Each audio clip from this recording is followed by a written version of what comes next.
जमाने की बात है। एक गांव में एक मोहन नाम का लड़का रहता था। उसके 5 मित्र थे, रवि, शशि, कमल, सूरज और भगवंत।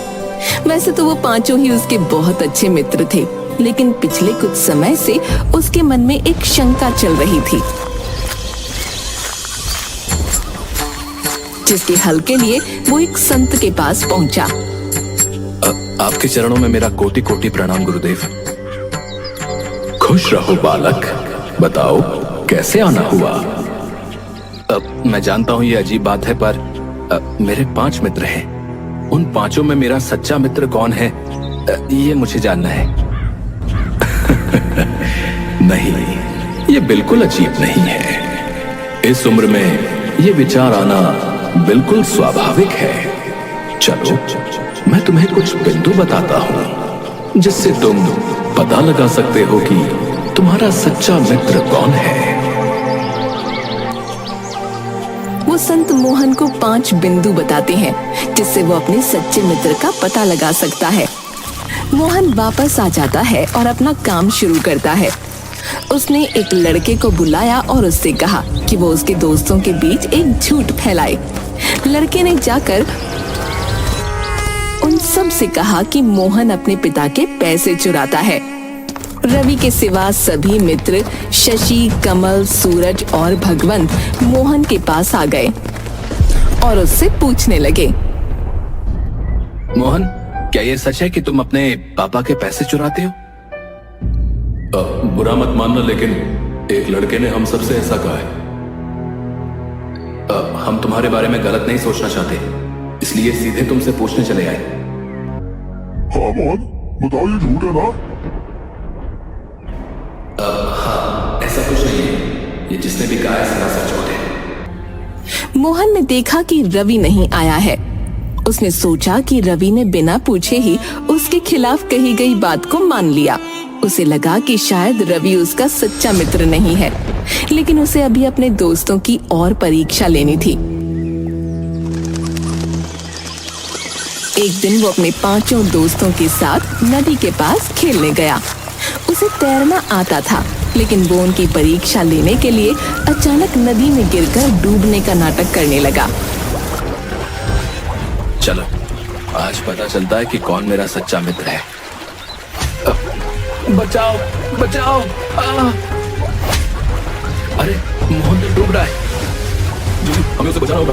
हाँ चलो, नदी में कूदो। कमल, सूरज और भगवंत सभी नदी में कूद पड़े और मोहन को बचाने की कोशिश करने लगे, लेकिन शशि ने नदी में कूदने की कोई कोशिश नहीं की। शशि क्यों नहीं आ रहा? क्या उसे मेरी परवाह नहीं है? मोहन को शशि का ये रवैया बहुत बुरा लगा। उसने सोचा कि शायद शशि उसकी परवाह नहीं करता और उसे सच्चे मित्र की तरह नहीं मानता। कल रवि और आज शशि, हद हो गई। जिन्हें मैंने अपना सबसे अच्छा मित्र समझा, वही मेरे सच्चे मित्र नहीं है। फिलहाल असली दोस्तों की पहचान करने के लिए अगला पड़ाव था उनसे 500 सिक्के उधार मांगना। रवि, मुझे 500 सिक्के उधार चाहिए। क्या तुम मेरी मदद कर सकते हो? बिल्कुल मोहन, तुम्हें जितनी भी जरूरत हो ले लो। रवि ने बिना किसी सवाल के 500 सिक्के मोहन को दे दिए। मोहन ने रवि का धन्यवाद किया और आगे बढ़ गया। शशि, मुझे 500 सिक्के उधार चाहिए। मैं तुम्हें अगले महीने लौटा दूंगा। बिल्कुल मित्र, ये लो। शशि ने भी तुरंत 500 सिक्के दे दिए। सूरज, मुझे 500 सिक्के चाहिए। क्या तुम उधार दे सकते हो? हाँ, क्यों नहीं। इसमें इतना शर्माने वाली कौन सी बात है? सूरज ने भी बिना किसी हिचकिचाहट के 500 सिक्के दे दिए। भगवान, यार 500 सिक्के होंगे क्या तेरे पास? हाँ है, ये ले। भगवंत ने भी तुरंत 500 सिक्के दे दिए। अब अंत में मोहन कमल के पास पहुंचा। कमल, मुझे 500 सिक्के चाहिए। क्या तुम उधार दे सकते हो? अब 500 तो नहीं 50 है, ये रख लो। पर मुझे बहुत जरूरत है। लेकिन यार मेरे पास बस 50 ही है बस। मोहन को कमल की ये कंजूसी बहुत बुरी लगी। उसने सोचा कि कमल शायद सच्चा मित्र नहीं है, क्योंकि उसने जरूरत के वक्त पूरी मदद नहीं की। अब सच्चे मित्र की अगली परीक्षा के लिए उसने एक लड़के से कहा कि वो उसके दोस्तों तक उसकी झूठी दुर्घटना की खबर पहुंचाए। लड़के ने ऐसा ही किया।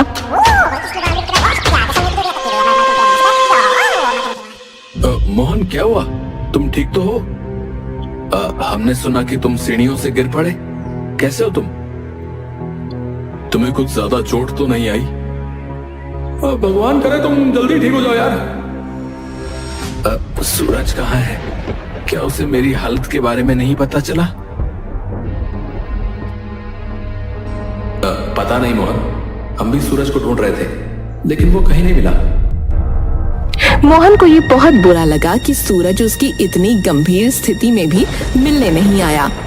वो बहुत परेशान था कि उसका हर एक मित्र एक परीक्षा में उत्तीर्ण नहीं हो रहा है। आखिरकार कुछ दिन बाद मोहन ने संत द्वारा बताए 5वें और अंतिम बिंदु पर काम किया। तुम्हारा सच्चा मित्र कौन है? रवि, मैं एक लड़की से प्यार करता हूँ यार, पर ये किसी को बताना मत। मोहन, तुम मुझ पर भरोसा कर सकते हो।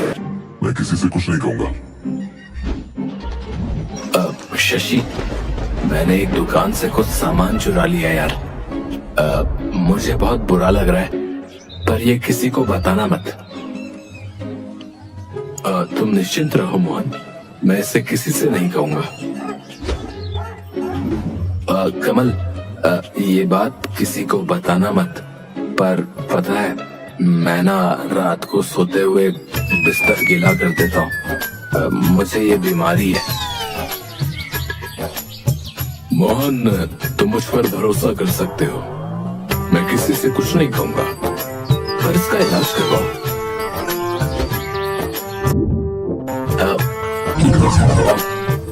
मेरा असली नाम ना मंगल है, पर ये सिर्फ तुम्हारे और मेरे बीच ही रहनी चाहिए। तुम निश्चिंत रहो मोहन, मैं किसी को नहीं बताऊंगा। मेरा मतलब मंगल। भगवान, मैं तुम्हें अपना एक राज बताता हूँ, किसी से कहना मत। दरअसल मेरी माँ सौतेली है। अरे मोहन, ऐसा कैसे हो सकता है? तुमने आज से पहले तो ऐसा कुछ नहीं बताया। पर चलो, तुम मुझ पर भरोसा कर सकते हो, मैं किसी से कुछ नहीं कहूंगा।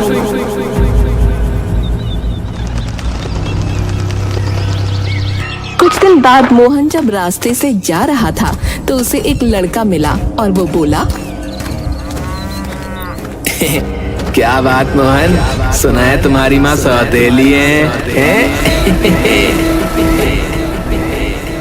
मोहन को बहुत बुरा लगा और उसे समझ आ गया कि भगवंत ने उसका राज खोल दिया। संत के बताए 5 बिंदु पूरे हो चुके थे, पर उसके कुछ समझ में नहीं आया कि उसका सच्चा मित्र कौन है। इसलिए वो संत के पास पहुंचा और उन्हें पूरी बात बताई। आपके चरणों में मेरा कोटि कोटि प्रणाम। मैंने अपने दुआओं का पालन किया और अपने दोस्तों की परीक्षा ली, लेकिन हर एक परीक्षा में एक मित्र अनुत्तीर्ण हुआ। अब मैं कैसे पता लगाऊं कि मेरा सच्चा मित्र कौन है? कुछ समझ में नहीं आ रहा। संत कुछ बोल पाते उससे पहले ही मोहन के सभी मित्र वहां आ पहुंचे। हम बताते हैं कि सच्चा मित्र कौन है। अरे तुम सब यहाँ कैसे? हमें लग ही रहा था कि कुछ गड़बड़ है, इसीलिए हमने तुम्हारा पीछा किया। अब हम तुम्हारे मन की सारी शंकाएं दूर कर देंगे। अब वो लोग बताना शुरू करते हैं। मोहन, जब उस लड़के ने बताया कि तुम अपने पिताजी के पैसे चुराते हो, तो मैंने तुमसे आकर इसलिए नहीं पूछा क्योंकि मुझे यकीन था कि तुम ऐसा कर ही नहीं सकते। तो पूछकर तुम पर शक क्यों करूं? मोहन ये सुनकर शर्मिंदा हो गया। अब शशि ने मोहन से कहा, मोहन, मैं तुम्हें बचाने के लिए नदी में नहीं कूद पाया क्योंकि मुझे तैरना ही नहीं आता। अगर मैं कूदता तो जाते यार। मुझे माफ कर दो शशि, मुझे ये बात नहीं पता थी। मैंने बिना सोचे समझे तुम्हें गलत समझ लिया यार। इसके बाद कमल ने मोहन को अपनी स्थिति समझाई। मोहन, मैं तुम्हें 500 सिक्के नहीं दे सका क्योंकि मेरे पास सिर्फ 50 ही थे। ये सब अमीर हैं, पर मैं गरीब हूं यार। इन्होंने अपनी संपत्ति का एक छोटा हिस्सा दिया, लेकिन मैंने तो अपनी पूरी पूंजी दे दी। अब मुझे माफ कर दो कमल, ये बात तो मुझे पता होनी चाहिए थी। तभी सूरज बोला,